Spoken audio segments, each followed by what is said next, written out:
मैं बुक के ऊपर फोकस करता हूँ। मिनट। तो ये जो है अपने पास में 2011 का संस्करण है। इसका पहला प्रश्न में देख रहे हैं हम लोग। तो ये मध्यस्थ दर्शन सह अस्तित्ववाद मानव व्यवहार दर्शन मध्यस्थ दर्शन भाग 1। मानव व्यवहार दर्शन बाबा जी के द्वारा किया गया पहला और सबसे सेंट्रल पीस है इस पूरी प्रस्तुति का। तो इसलिए इसमें अधिकांश कॉन्सेप्ट्स जो उन्होंने दिए हैं वो इस वाली पुस्तक के अंदर आगे लिखा है। मान्यता का मतलब है कि पहला क्या बेसिक बिलीफ है जिसके ऊपर जिस बेसिक अजम्पशन या आधार है जिसको लेकर उन्होंने इस बात को रखा है, वो है ज्ञान की व्यापकता एवं प्रकृति का अनादित्व, है ना। इस आधार पर उन्होंने पूरे बात को। दूसरा है सिद्धांत, श्रम, गति और परिणाम। सिद्धांत मतलब जिससे अंत में कुछ सिद्ध होता हो। तो अंत में क्या सिद्ध होना है? अंत में मानव का जागृति पूर्वक जीना सिद्ध होना है।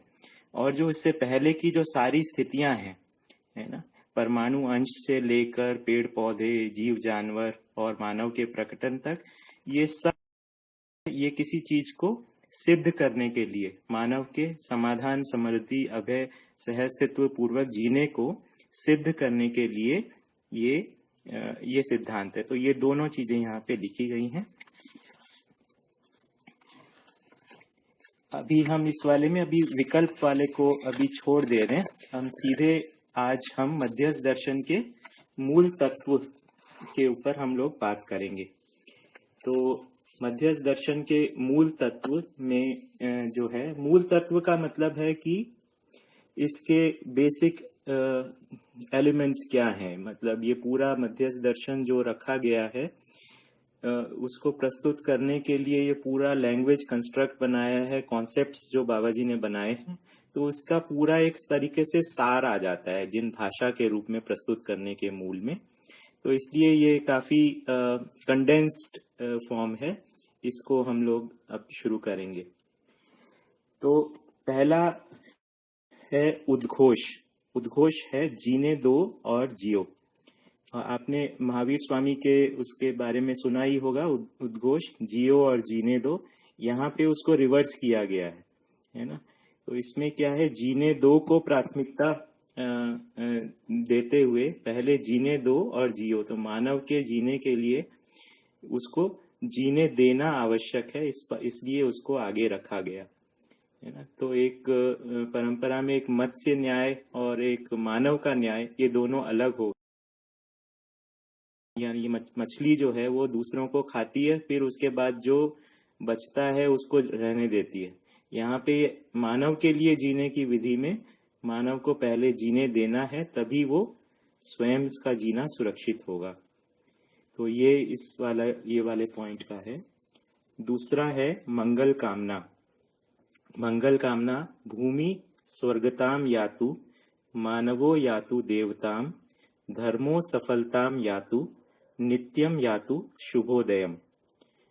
भूमि स्वर्ग हो, मानव देवता हो, धर्म सफल हो, नित्य मंगल हो। तो ये एक कामना है जिसके आधार पर बाबा जी ने इस बात को रखा। तो मानव देवता हो, इससे क्या आशय है? तो देवता से वो दया, कृपा, करुणा, ये उनका स्वभाव हो जाए, है ना।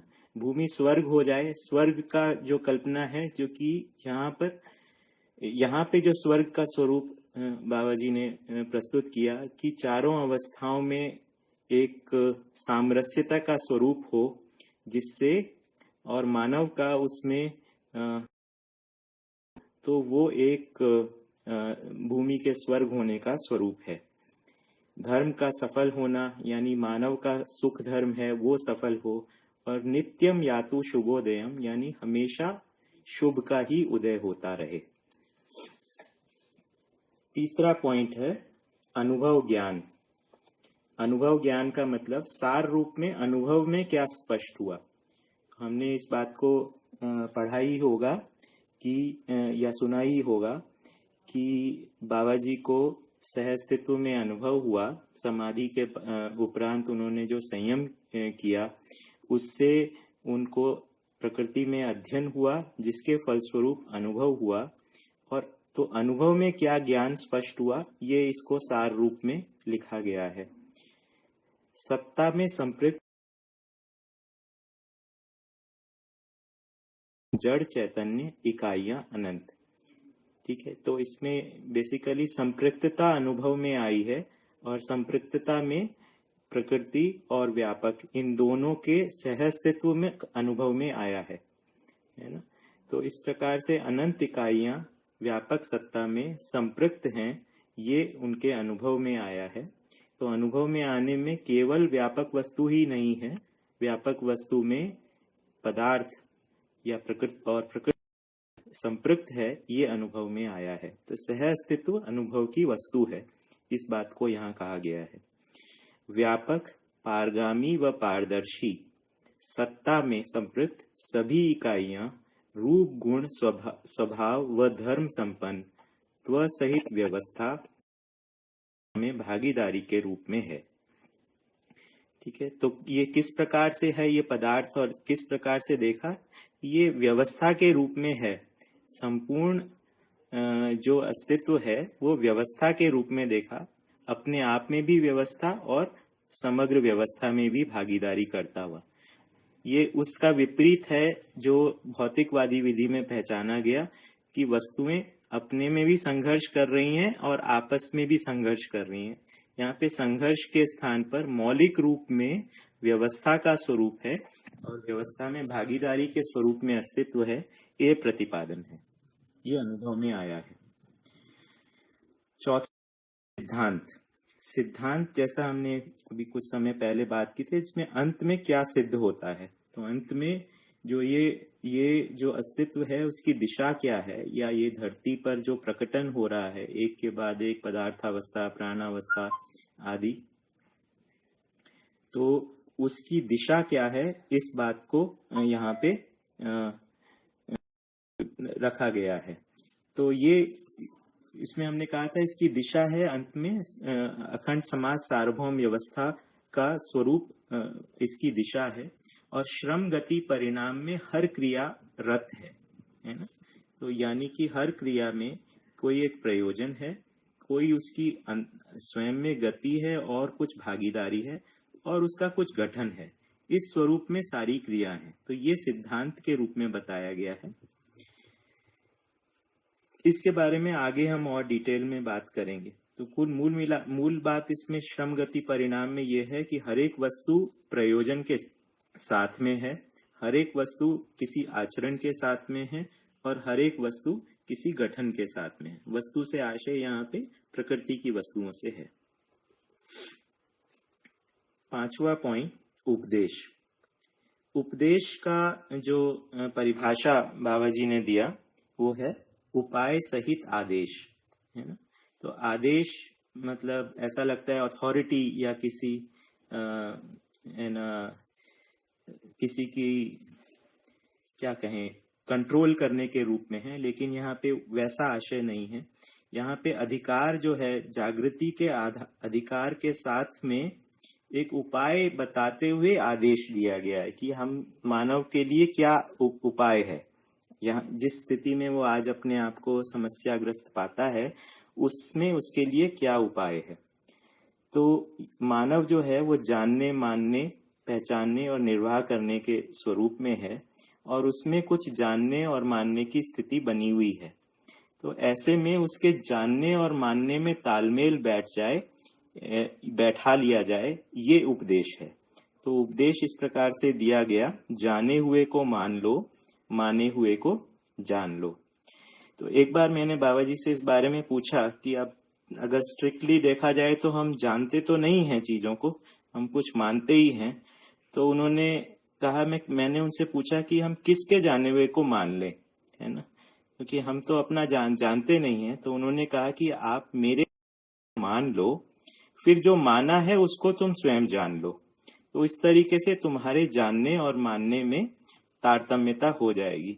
अन्यथा इस प्रकार से हो रहा था कि ये Catch-22 या एक साइक्लिक स्वरूप में हो जा रहा था कि हम कब किसके जानने को मान लें और किस माने हुए को जान लें। तो जानना और मानना, इन दोनों के अंदर तालमेल होना आवश्यक है, और ये जानने और मानने का तृप्ति बिंदु जो है उसी को अनुभव कहा है।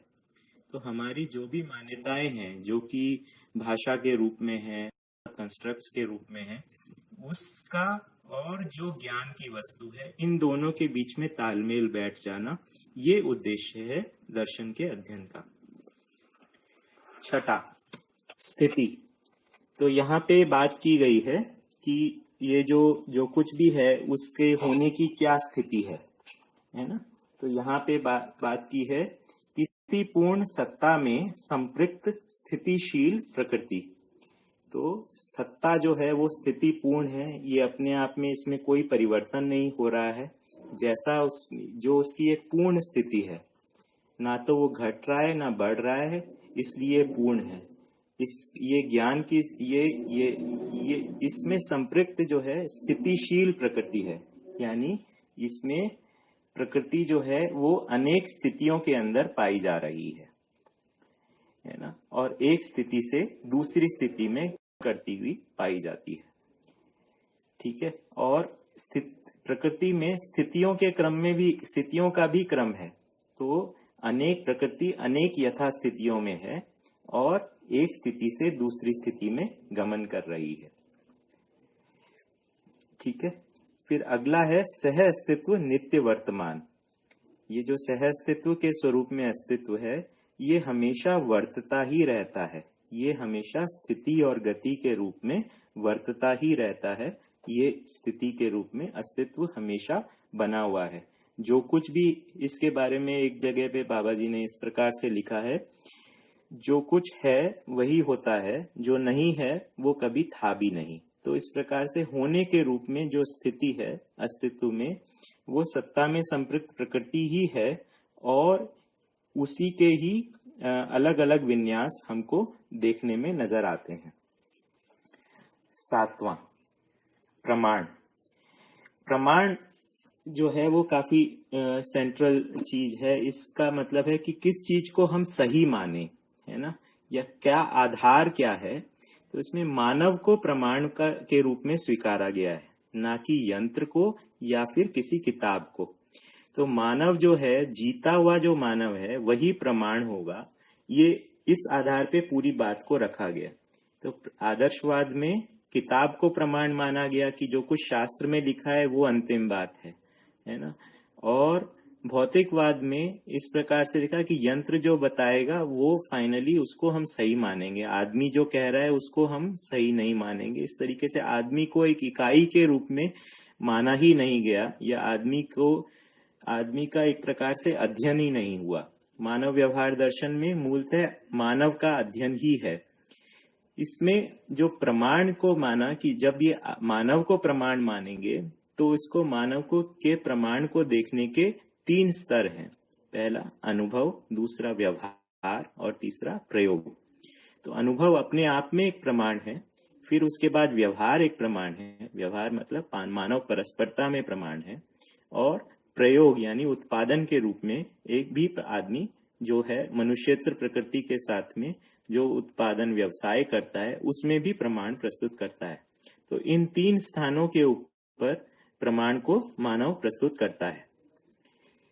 आगे लिखा है, अनुभव ही प्रमाण परम, प्रमाण ही समझ ज्ञान, समझ ही प्रत्यक्ष, प्रत्यक्ष ही समाधान, कार्य व्यवहार ही प्रमाण, प्रमाण ही जागृत परंपरा, जागृत परंपरा ही सह अस्तित्व। इसको बाबा जी कभी कभी ऐसा बोलते थे, राउंड द विकेट हो गया। मतलब जिस तरह से शुरू किया वहां से हुआ, वहीं पर ही पहुंचा। तो सूत्रों का स्वरूप आप देखेंगे अधिकांश रूप से इस प्रकार से ही दिखाई देता है कि जहां से जिस पॉइंट से शुरू किया है वहां से वहीं पर एंड होता है।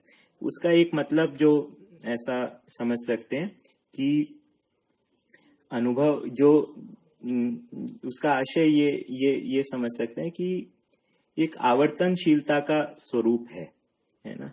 तो जिस प्रकार से जिस पॉइंट से शुरू किया है वहां पर ही वापस लाते हैं, तो उसकी परंपरा का स्वरूप हमको समझ में आता है ना। तो कोई भी चीज अगर लीनियर होती है या सरल रेखा में होती है तो उसका ऐसा है कि वो उसकी परंपरा नहीं होगी, जबकि परंपरा का जब भी स्वरूप होगा तो उसमें हमेशा एक साइक्लिकल या फिर एक आवर्तनशील उसका चक्राकार स्वरूप उसका होना होगा। तो अनुभव ही प्रमाण परम, अनुभव को परम प्रमाण माना है। प्रमाण ही समझ ज्ञान, प्रत्यक्ष मतलब जो समझ है वो ऐसा नहीं है कि आपको समझ भी हो और वो प्रत्यक्ष भी ना हो। अगर समझ है तो वो आचरण में आएगी ही। फिर जो प्रत्यक्ष है वो किस स्वरूप में होगा? वो समाधान और कार्य व्यवहार के स्वरूप में होगा। फिर उसके बाद कार्य व्यवहार को भी प्रमाण कहा है। तो हमें समाधान समझ को कोई गुम वस्तु नहीं है, कार्य व्यवहार को भी प्रमाण कहा है। और प्रमाण विधि से ही जागृत परंपरा है, यानी शरीर और जीवन के संयुक्त रूप में ही जागृति है, और जागृति की प्रमाण के रूप में ही परंपरा है। जागृत परंपरा ही सह अस्तित्व।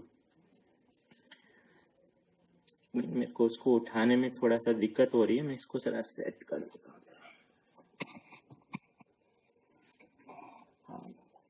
यथार्थ, 8वां बिंदु।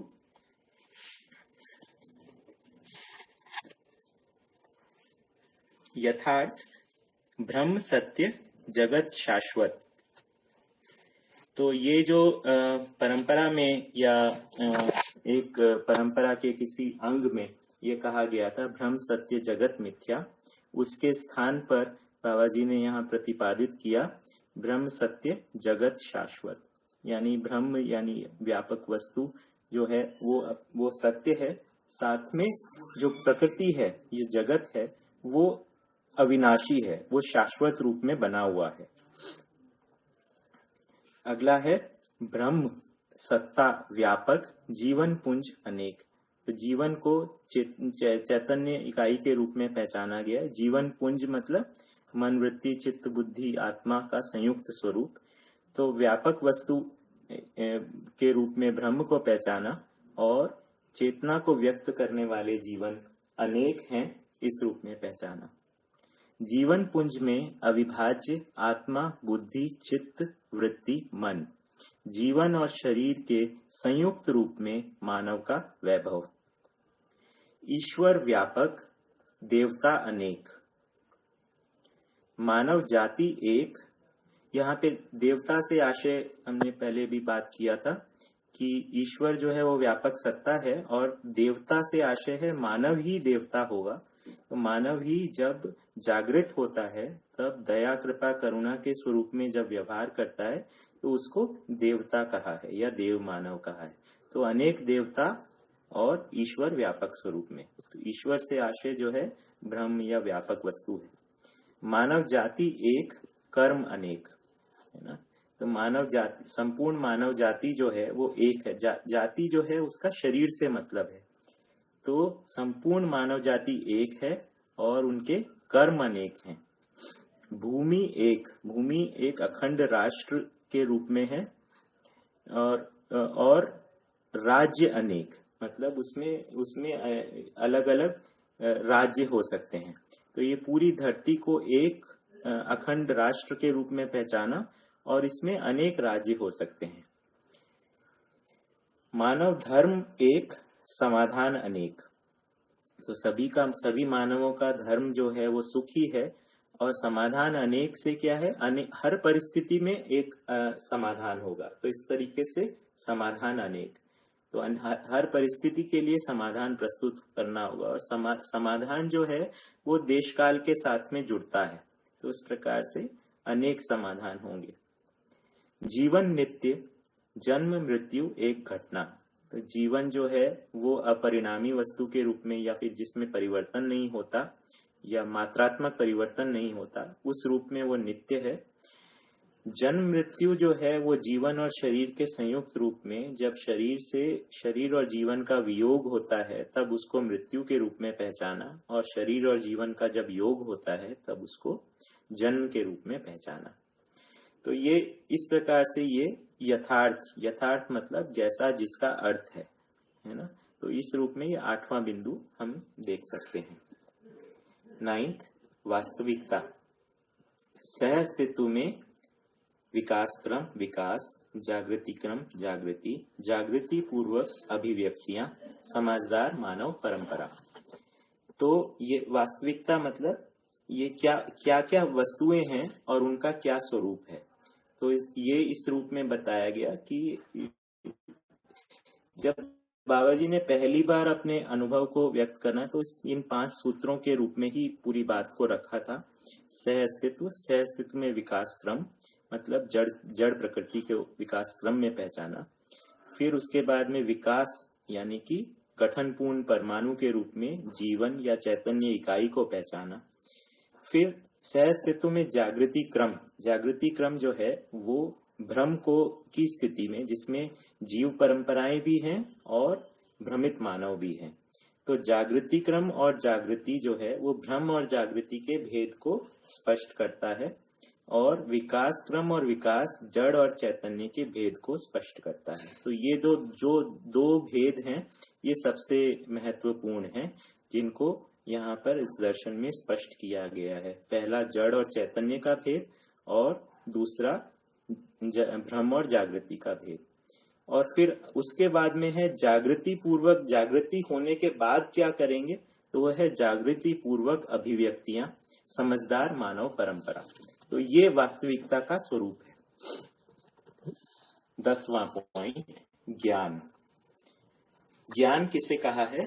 ज्ञान कहा है सहअस्तित्व में जीवन ज्ञान, सहअस्तित्व रूपी अस्तित्व दर्शन ज्ञान, मानवीयतापूर्ण आचरण ज्ञान। तो ये 3 ज्ञान के रूप में सारी बात को रखा गया, जीवन ज्ञान, अस्तित्व दर्शन ज्ञान और मानवीयतापूर्ण आचरण ज्ञान, और अनुभव ही ज्ञान है ना। तो ये सब ज्ञान का जो सार रूप है यही अनुभव में भी आता है। तो इस प्रकार से इस बात को रखा गया। 11वां बिंदु है अनुसंधान। अनुसंधान का मतलब है जो परंपरा में पहले उपलब्ध नहीं था और लेकिन उसकी आवश्यकता रही, उसके लिए अनुसंधान होता है। तो परंपरा में जो ज्ञान उपलब्ध नहीं था पर उसकी आवश्यकता बनी रही, उसके लिए फिर परंपरा से आगे बढ़ने के लिए जो कार्य किया जाता है उसको अनुसंधान कहते हैं। तो बाबा जी ने भी ये जो मध्यस्थ दर्शन का जो उपलब्धि है ये एक अनुसंधान पूर्वक की गई उपलब्धि है, जिसमें वैदिक परंपरा में जिसमें उनका जन्म हुआ था वहां से साधना विधियों को स्वीकारा गया और वहां से समाधि तक उन्होंने उसी के अनुसार अध्ययन किया, जिसमें उन्होंने समाधि तक उसी प्रकार साधना की। साधना पूर्वक वो समाधि की स्थिति में पहुंचे और उसके वहां पर उनके जो प्रश्न थे वेद विचार पर कि भ्रम से मिथ्या कैसे पैदा हो गया, उसके उत्तर ना मिलने के बाद में उन्होंने संयम का अपना एक डिजाइन बनाया, जिससे प्रकृति में उनका अध्ययन हुआ, जिससे वो जिसके फलस्वरूप उन्होंने अपने दर्शन को फिर प्रस्तुत किया। मुझे याद है हम 2007 में मैं और मेरी पत्नी हम लोग और लोगों के साथ में गए थे, तब प्रियंका ने ही ये सजेस्ट किया था कि किस बाबा जी से ये पूछना चाहिए कि उन्होंने ये गठन पूर्णता, क्रिया पूर्णता, आचरण पूर्णता को कैसे देख लिया। तो फिर उन्होंने जो पूरे अपने किस प्रकार से साधना किया था और इसको किस प्रकार से संयम काल में अध्ययन किया, इसको एक क्रम से प्रस्तुत किया था। इसका रिकॉर्डिंग आप लोगों में से कई लोगों ने सुना होगा। मैं इसके बाद में सेशन के बाद में आपको उसको शेयर भी करूंगा। तो अनुसंधान में सार रूप में देखें तो 3 बातों को उन्होंने प्रस्तुत किया, गठन पूर्णता, क्रिया पूर्णता और आचरण पूर्णता। इसका परंपरा में जिक्र नहीं है ना। तो 3 पूर्णताओं को पहचाना कि प्रकृति इन 3 पूर्णताओं को प्राप्त करती है। पहली पूर्णता है गठन पूर्णता, जिसमें जड़ से चैतन्य में संक्रमण है। दूसरी पूर्णता जो है वो है भ्रम से जागृति में संक्रमण, यानी जीवन का भ्रम से जागृति में संक्रमण। और तीसरी जो है वो है आचरण पूर्णता, जिसमें है जागृति के पूर्ण प्रमाण के रूप में संक्रमण। तो ये इस रूप में तीन संक्रमणों को पहचाना गया, तीन पूर्णताओं को पहचाना गया। ये एक नई बात है। तो अगर देखें तो पूरे दर्शन का जो क्रक्स पॉइंट है वो इन पूर्णताओं को पहचानना है, फिर आगे उसके ऊपर पूरा भाषा का कंस्ट्रक्ट और कॉन्सेप्ट्स का कंस्ट्रक्ट उसके ऊपर बनाया गया है। अगला है आधार। ये जो पूरी प्रस्तुति है उसका आधार क्या है? सत्ता में संपृक्त प्रकृति, है ना। तो सत्ता में संपृक्त प्रकृति जो है वो अगर देखें तो ये इसको स्थिति सत्य के रूप में भी कहा गया है। इस सारा को जो कुछ भी हमें दिखाई देता है, जो कुछ भी प्रकृति में है, जो कुछ भी अस्तित्व में है, उसका मूल स्वरूप या उसकी मूल स्थिति क्या है? तो वो कहा सत्ता में संपृक्त प्रकृति या सह अस्तित्व स्वरूप में सबकी स्थिति है। ये इसलिए यही आधार है, इस बात को रखा गया। अब इस आधार के ऊपर प्रतिपादन क्या किए गए, पोस्टुलेशंस क्या हैं, उसके रूप में बात देखें तो ये पांच प्रतिपादनों को रखा गया। ये भौतिक रासायनिक प्रकृति ही विकास क्रम में है। परमाणु ही विकसित रूप में चैतन्य इकाई है। चैतन्य इकाई अर्थात जीवन ही जागृति पूर्वक मानव परंपरा में अखंड सामाजिकता सहज प्रमाण। सतर्कता पूर्ण मानवीयता देव मानवीयता एवं सामाजिकता। सजगता पूर्ण दिव्य मानवीयता। गठन पूर्णता क्रिया पूर्णता एवं आचरण पूर्णता। तो इसमें इस प्रकार से इन प्रतिपादनों को प्रस्तुत किया गया। पहली बात तो विकास क्रम में भौतिक रासायनिक प्रकृति या जड़ प्रकृति विकास क्रम में है, और परमाणु विकसित रूप में गठन पूर्णता के रूप में चैतन्य इकाई है। फिर चैतन्य इकाई या जीवन ही जागृत होकर मानव परंपरा में अखंड सामाजिकता का प्रमाण प्रस्तुत करता है ना। तो खाली जीवन हो जाने काफी नहीं है, मानव परंपरा में जागृत होकर ये अखंड सामाजिकता का प्रमाण प्रस्तुत करता है। फिर उसके बाद में है सतर्कता पूर्ण मानवीयता देव मानवीयता और सामाजिकता, है ना। तो इसके साथ में ये फिर परंपरा का जो स्वरूप है उसके बारे में चर्चा है। सजगता पूर्ण दिव्य मानवीयता, और फिर लास्ट में ये जो तीन अनुसंधान के रूप में उपलब्धियां हैं। सत्यता, सत्ता में संपृक्त प्रकृति ही सृष्टि, प्रकृति ही नियति, नियति ही व्यवस्था, व्यवस्था ही विकास एवं जागृति, विकास एवं जागृति ही सृष्टि है। नियम ही न्याय, न्याय ही धर्म, धर्म ही सत्य, सत्य ही ऐश्वर्य, ऐश्वर्य अनुभूति ही आनंद, आनंद ही जीवन, जीवन में नियम है। भ्रमित मानव ही कर्म करते समय स्वतंत्र एवं फल भोगते समय परतंत्र है। जागृत मानव कर्म करते समय तथा फल भोगते समय स्वतंत्र है। तो ये इस प्रकार से कुछ बिंदुओं को लिखा है। इसमें कई नए शब्दों को इंट्रोड्यूस किया गया है। आगे हम इनका विस्तार पूर्वक अध्ययन करेंगे। इसमें बेसिकली शब्दों को तो परंपरा में जो भाषा में जो शब्द हैं उनको वहीं से उठाया गया है। तो बाबा जी ने जो हिंदी में अपनी बात को रखा है, लेकिन संस्कृत से जो तत्सम शब्द हैं, यानी जो शब्द संस्कृत से यथावत आ गए हैं, उनको अपने तरीके से उनको जो अनुभव हुआ उस ज्ञान के आधार पर उसको परिभाषित कर दिया है। तो शब्द परंपरा के हैं, परिभाषाएं नई हैं। तो इस प्रकार से उन्होंने अपनी पूरी लैंग्वेज कंस्ट्रक्ट को बनाया है। तो पहला है सत्ता में संपृक्त प्रकृति सृष्टि, यानी जो कुछ भी दिखाई देता है वो सृष्टि है। प्रकृति ही नियति, यानी जो कुछ प्रकृति में है वही नियति के रूप में है, यानी इसके अलावा और कुछ नहीं होता है ना। नियति का मतलब जो कुछ भी नियम पूर्वक स्थिति गति है वही नियति है। जो नियति ही व्यवस्था, यानी जो कुछ भी प्रकृति में है वही एक व्यवस्था के स्वरूप में है।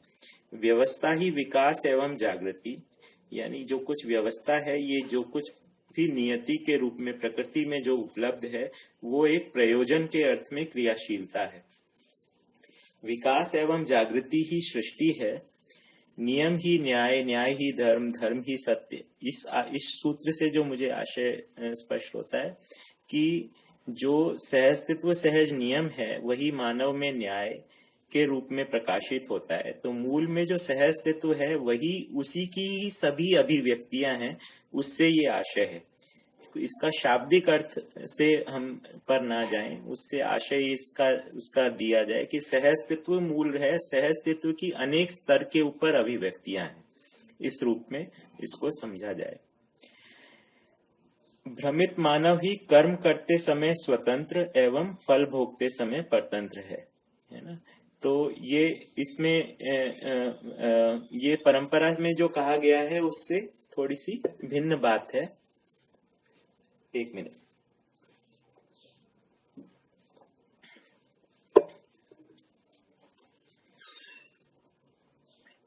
कि मतलब ये एक संभावना है कि मानव जो है कर्म करते समय और फल भोगते समय में भी स्वतंत्र हो जाए। तो भ्रमित रहते समय हमको अपने कर्म के फल का ज्ञान नहीं रहता है, ना कर्म का पता होता है, ना उसके फल का पता होता है, ना समस्या के स्वरूप का पता होता है, ना समाधान के स्वरूप का पता होता है।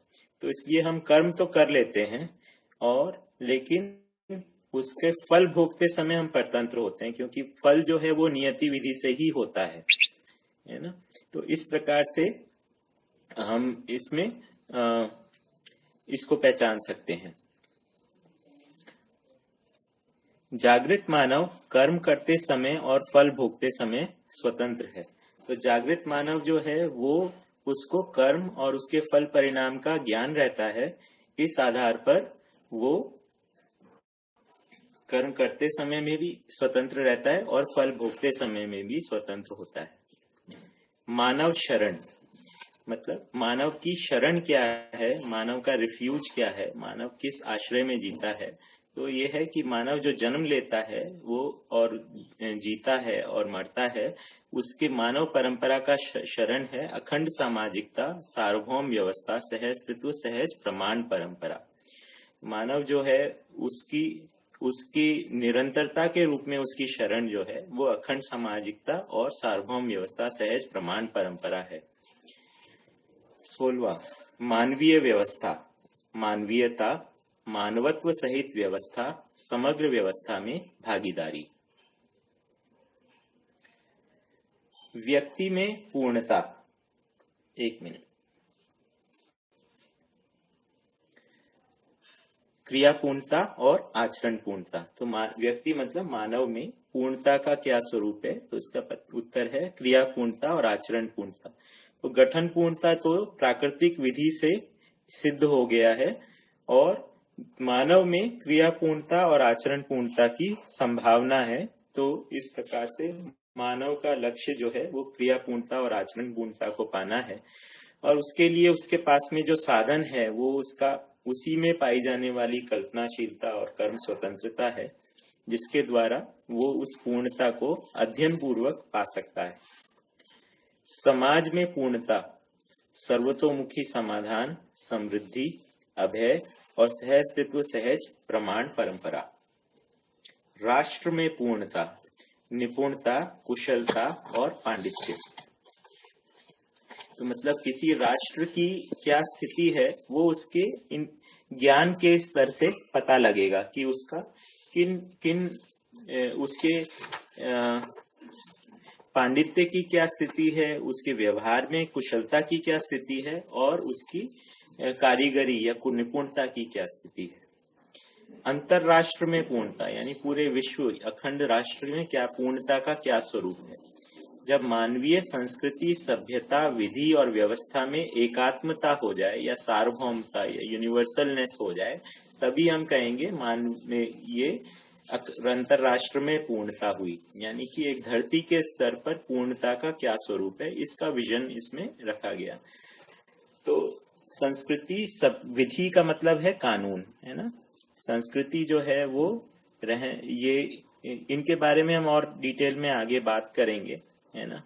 तो सभ्यता जो है वो सभा शब्द जो है किस प्रकार से मानव निर्णय लेते हैं उसको सभ्यता कहते हैं। तो सभ्यता का जो विस्तार है वो उस प्रकार से आएगा कि निर्णय जो है मानव अपने जीने के लिए किस प्रकार से निर्णय लेता है वो सभ्यता में आता है।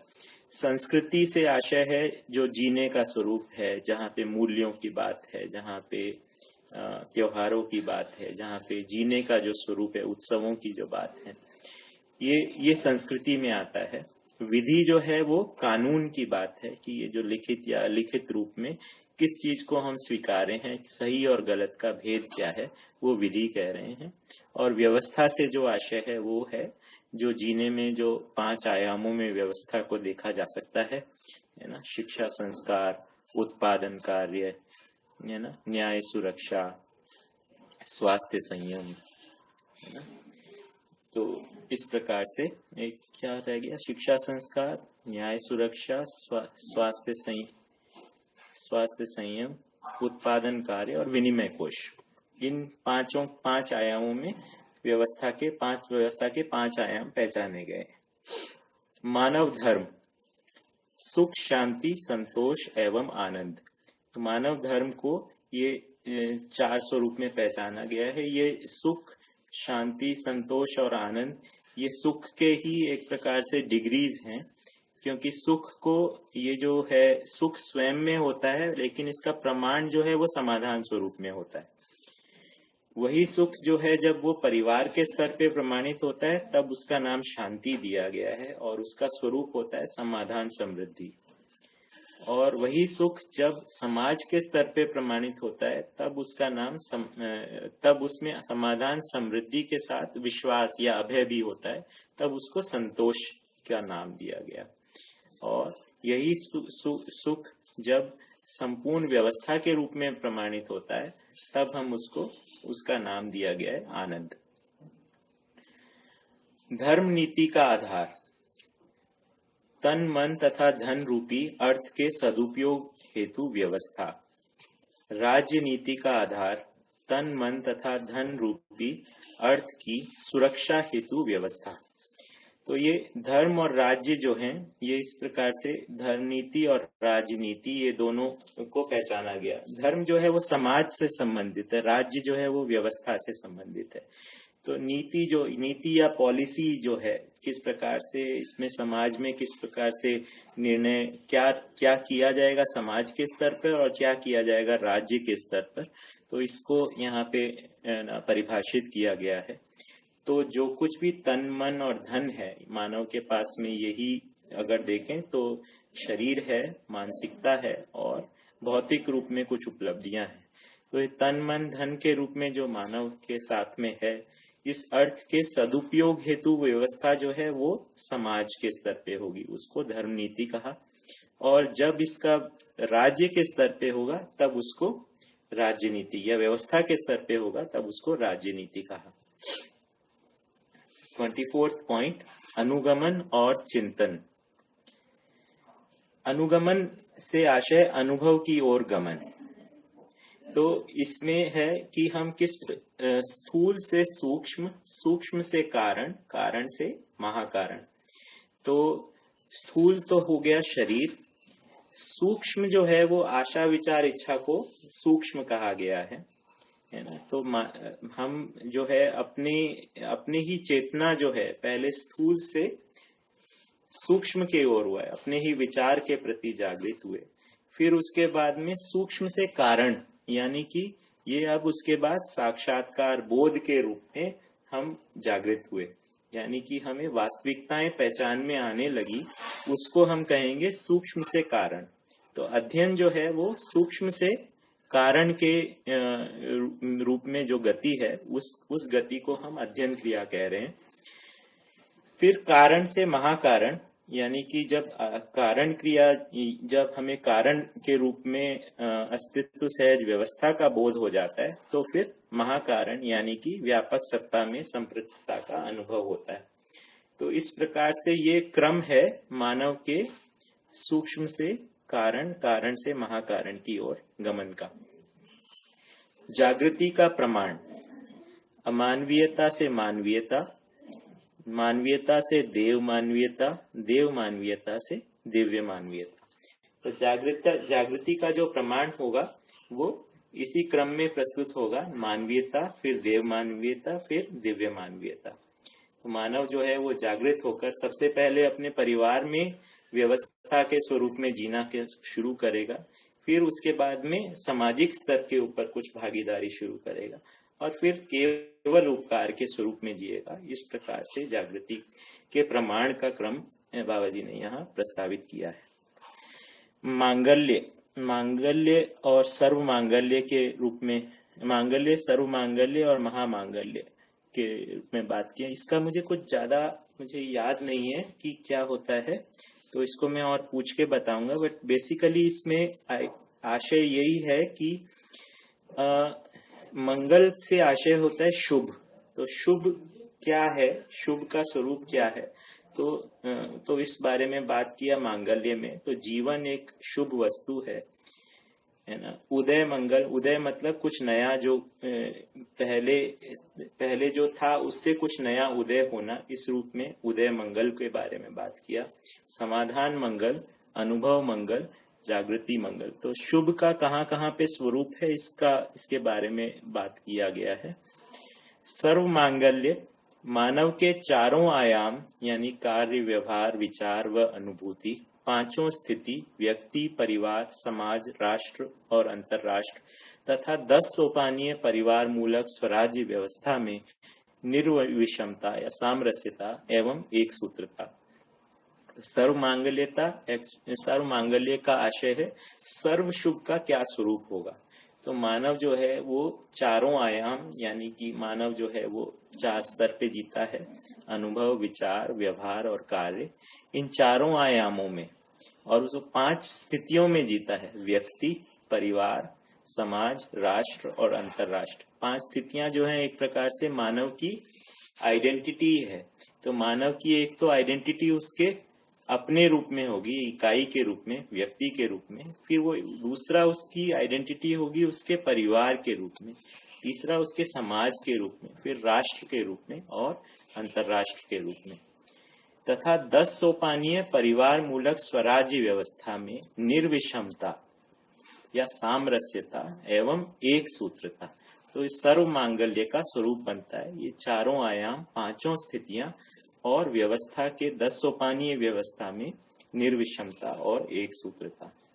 महामांगल्य क्या है कि शुभ का जो मूल स्वरूप है या अंतिम स्वरूप है उसको मेरे ख्याल से यहाँ पे कहा गया है। तो ये मांगल्य वाले जो तीनों पॉइंट्स हैं मैं उसको और एक बार और लोगों से पूछ के आपको है ना शेयर करूंगा। तो ये महामांगल्य जो है आधार के रूप में बताया, सत्यानुभूति जागृति के रूप में महामांगल्य है। 29 या 29 उपलब्धि, इससे जो अध्ययन से उपलब्धि क्या होगी है ना। तो उपलब्धि जो है वो है सह अस्तित्व में अनुभूति है ना। तो उपलब्धि, समाधान, समृद्धि, अभय, सहस्तित्व, सहज प्रमाण ही सर्वशुभ, ब्रह्म मुक्ति और नित्य जागरण है ना। तो उपलब्धि जो है सहस्तित्व में स्थापित मूल्यों में अनुभूति, समाधान, समृद्धि, अभय, सहस्तित्व, सहज प्रमाण, यही सर्वशुभ, ब्रह्म मुक्ति और नित्य जागरण, ब्रह्म मुक्ति और नित्य जागरण। 30वां, शिक्षा में पूर्णता। तो शिक्षा में पूर्णता को पहचाना गया कि शिक्षा के में इन 3 चीजों को पहचाना गया, चेतना विकास, मूल्य शिक्षा और तकनीकी। तो ये 3 आयामों में शिक्षा की पूर्णता को स्वीकारा गया। ठीक है, तो इसमें से जो चेतना विकास और मूल्य शिक्षा है ये नया दर्शन के द्वारा प्रस्तावित है। तकनीकी जो पक्ष है वो यथावत रखा गया है। तो दर्शन में तकनीकी का कोई नया प्रस्ताव या नई इनोवेशन नहीं है। दर्शन तकनीकी जो है मानव परंपरा में जो सार्थक तकनीकी है उसको यथावत स्वीकारा गया है। चेतना विकास और मूल्य शिक्षा के लिए नया प्रस्ताव प्रस्तुत किया गया। परंपरा में संपूर्णता, मानव परंपरा में संपूर्णता का क्या स्वरूप है। मानवीय इसमें शिक्षा संस्कार हो जाए, मानवीय संविधान और मानवीय परिवार मूलक स्वराज्य व्यवस्था हो जाए। इस रूप में परंपरा में पूर्णता का स्वरूप है। समय का थोड़ा देखें क्या है, 10-20 अपने पास में 10 और मिनट हैं, तो मेरे ख्याल से ये हमने मध्यस्थ दर्शन के मूल तत्व वाला जो ऑब्जेक्टिव था वो पूरा कर लिया है। तो इसके साथ में हम ये लेखकीय वाला सेक्शन भी आज पढ़ लेते हैं। तो ये है लेखकीय। मानव में साम्यतः पाए जाने वाले रूप, बल व बुद्धि के योगफल से निर्मित पद एवं धन तथा इन सब के योगफल से उत्पन्न शिष्टताओं एवं भौगोलिक संरचनाओं तदनुसार आवश्यकताओं के आधार पर परस्पर सामरस्यता की कामना पाई जाती है। ठीक है, तो इसमें एक बार फिर से धीरे धीरे पढ़ेंगे। मानव में साम्यता मतलब सभी में पाए जाने वाले रूप, बल और बुद्धि, तो ये इन तीनों के योगफल से निर्मित पद एवं धन है ना। तो रूप, बल, बुद्धि, पद और धन ये मानव की 5 विभूतियां हैं और इन सब के योगफल से उत्पन्न शिष्टताओं और भौगोलिक संरचनाओं, तो इससे अलग अलग जगहों पर अलग अलग शिष्टताओं का स्वरूप हुआ और भौगोलिक संरचनाओं और उसके अनुसार आवश्यकताएं बनी। और इन सब के आधार पे जो मानव के जीने का जो स्वरूप बना, इन सब में परस्पर सामरस्यता की कामना पाई जाती है। तो आज भी हम मानव में देखते ही हैं, संपूर्ण विश्व में अलग अलग प्रकार की भौगोलिक संरचनाएं हैं और अलग अलग संस्कृतियां हैं, लेकिन उनमें एक परस्पर सामरस्यता की कामना तो हम देखते ही हैं कि कामना के रूप में तो मानव सही है। शिष्टता की वैविध्यता, संपत्ति एवं स्वत्व की विस्तार प्रवृत्ति की उत्कटता के अनुसार मानव में सीमाएं दृष्टव्य हैं।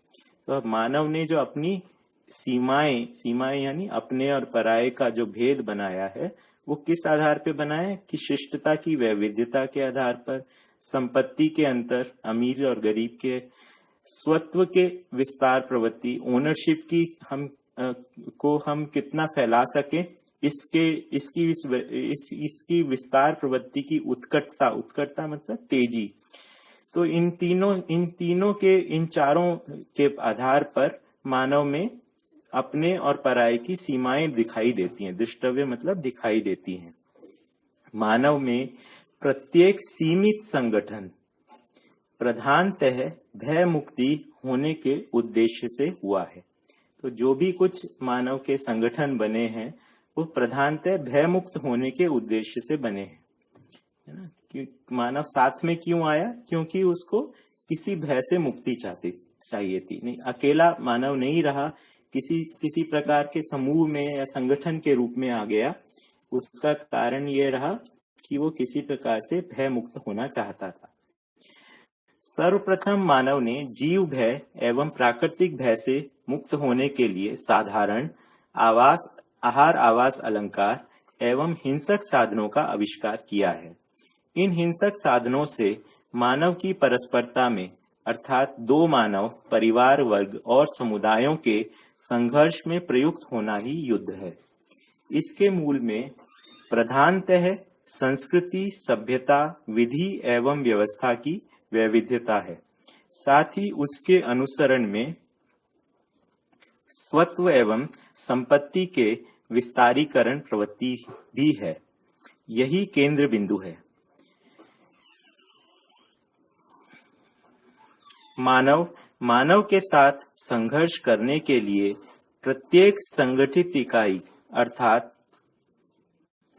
परिवार एवं वर्ग अपनी सभ्यता एवं संस्कृति को श्रेष्ठ मानने के आधार पर स्वत्व और संपत्तिकरण के विस्तारीकरण को न्याय सम्मत स्वीकार कर लेता है, फलतः उसी का प्रतिपादन करता है और आचरण एवं व्यवहार में प्रकट करता है।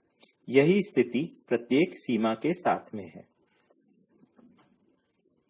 तो ये मेरे ख्याल से क्लियर ही है कि किस प्रकार से वैविध्यता किस रूप में है, और हर वैविध्यता जो है वो एक सीमा का या एक अपने और पराये की भेद का आधार हो गया। तो मानव में किस प्रकार से संघर्ष है, इसके बारे में यहाँ पर लिखा है।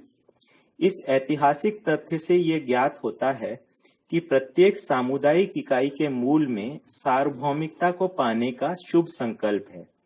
तो इस सब के होते हुए भी, इतिहास में ऐसा होते हुए भी, प्रत्येक इकाई, सामुदायिक इकाई जो है, जो कि भय को से मुक्त होने के लिए बनाई गई थी, उसके मूल में भी एक किसी यूनिवर्सैलिटी या किसी सब सार्वभौमिकता को पाने का एक शुभ संकल्प उसके अंदर फिर भी निहित है। उसे चरितार्थ अथवा सफल बनाने का उपाय सुलभ हुआ है ना। अब ये जो शुभ संकल्प है, इसको किस प्रकार से सफल बनाया जाए, उसके लिए उपाय सुलभ हुआ है, जो मध्यस्थ दर्शन के रूप में मुखरित हुआ है। तो अभी अनेक समुदाय जो धरती के ऊपर स्थापित हुए हैं, उनको उन सबके मूल में सार्वभौमिकता का शुभ संकल्प है, लेकिन वो सफल कैसे होगा, उसके उपाय के रूप में मध्यस्थ दर्शन मुखरित हुआ है। यह मानवीयतापूर्ण सभ्यता, संस्कृति, विधि एवं व्यवस्था के लिए प्रमाणों के आधार पर वर्तमान बिंदु में दिशा को स्पष्ट करता है। वर्ग विहीन समाज को पाने के साथ ही प्रत्येक व्यक्ति में पाई जाने वाली न्याय पिपासा, समाधान एवं समृद्धि वांछा एवं सह अस्तित्व में पूर्ण सम्मति को सफल बनाने की आप्त कामना के आधार पर मध्यस्थ दर्शन को प्रकट करने का शुभ अवसर मुझे प्राप्त हुआ है ना। तो एक वर्ग विहीन समाज को पाने के साथ प्रत्येक व्यक्ति में पाई जाने वाली न्याय की प्यास, समाधान और समृद्धि को पाने की इच्छा, कामना और सह अस्तित्व में पूर्ण सम्मति को सफल बनाने की आप्त कामना के आधार पर मध्यस्थ दर्शन को प्रकट करने का शुभ अवसर मुझे प्राप्त हुआ है। सह अस्तित्व सूत्र व्याख्या ही स्वयं में सामरस्यता है। सामरस्यता की स्थिति रूप, गुण, स्वभाव एवं धर्म की साम्यता समाधान पर आधारित है, जो द्रष्टव्य अर्थात समझ में आता है।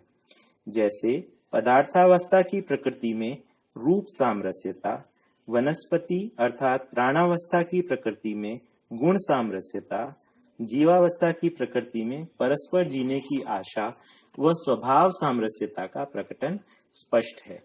धर्म सामरस्यता ही मानव में अखंडता है।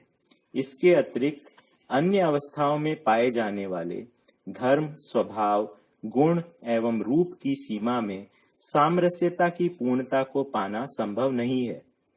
यदि संभव होता तो मानव के पीछे की अवस्थाओं में सह अस्तित्व की तृप्ति को जानना मानना था, किंतु इसका न होना देखा जा रहा है। फलतः अग्रिम विकास में संक्रमण एवं पद में आरूढ़ता द्रष्टव्य है। मानव में ही धर्म सामरस्यता को पाने की संभावना स्पष्ट हुई है। इसको पा लेना ही मानव का परम उद्देश्य है। उसको सर्वसुलभ कर देना ही मध्यस्थ दर्शन का अभीष्ट है। धर्म सामरस्यता का तात्पर्य सर्वतोमुखी समाधान संपन्न होने से है। तो इसमें सहअस्तित्व सूत्र व्याख्या जो है स्वयं में सामरस्यता है, और सामरस्यता का जो है प्रकाशन जो है पदार्थावस्था से ही शुरू हो गया है। पदार्थावस्था में रूप सामरस्यता और प्राणावस्था में गुण सामरस्यता, जीवावस्था में स्वभाव सामरस्यता और मानव में धर्म सामरस्यता की संभावना है। तो मध्यस्थ दर्शन जो है वो उस धर्म सामरस्यता को सफल बनाने के अर्थ में है। मानव जीवन सफल हो, अन्य में संतुलन प्रमाणित हो। A Nagraj, I guess this is about it. हम लोग आज दोपहर को फिर से मिलेंगे। इस बीच में अगर आप प्रश्न आए होंगे तो उसे वो टेलीग्राम पर आप भेज सकते हैं, या फिर इस वाले YouTube के कमेंट सेक्शन में भी भेज सकते हैं। फिर उनमें से प्रश्नों को हम आफ्टरनून सेशन में ले लेंगे, और अगर मान लो उतने प्रश्न नहीं हुए तो हम आगे इसका पठन को आगे चालू रखेंगे। तो तो बहुत बहुत धन्यवाद। देखिए, मैं स्वयं अध्ययन के क्रम में हूँ, तो मेरी प्रस्तुति में कमी हो सकती है, तो उसमें आगे सुधार के लिए आप लोगों के इनपुट्स और जो मुझसे आगे हैं उनके मार्गदर्शन की मुझे आवश्यकता रहेगी। मुझे लगता है कि हम सभी अगले 15-20 दिन जो हमारे साथ में हैं, अगर हम इसमें इस समय का सदुपयोग अध्ययन के लिए करें, तो हम सभी में ये दर्शन जो है, इसके अध्ययन में कुछ और गति हम लोगों की बन पाएगी। और मेरी ये भी कोशिश रहेगी कि इसमें आगे और लोग भी इसके पठन और प्रश्नोत्तर देने में भागीदारी कर सकें। तो अजय जैन भैया और सुरेंद्र पाठक जी से मैंने अभी बात की और उन्होंने सहमति भी की है। आगे मैं और भी लोगों से बात करूंगा ताकि इसको इस प्लेटफॉर्म को हम और सफल बनाया जा सके। आप सबका बहुत बहुत धन्यवाद। शाम को मिलेंगे।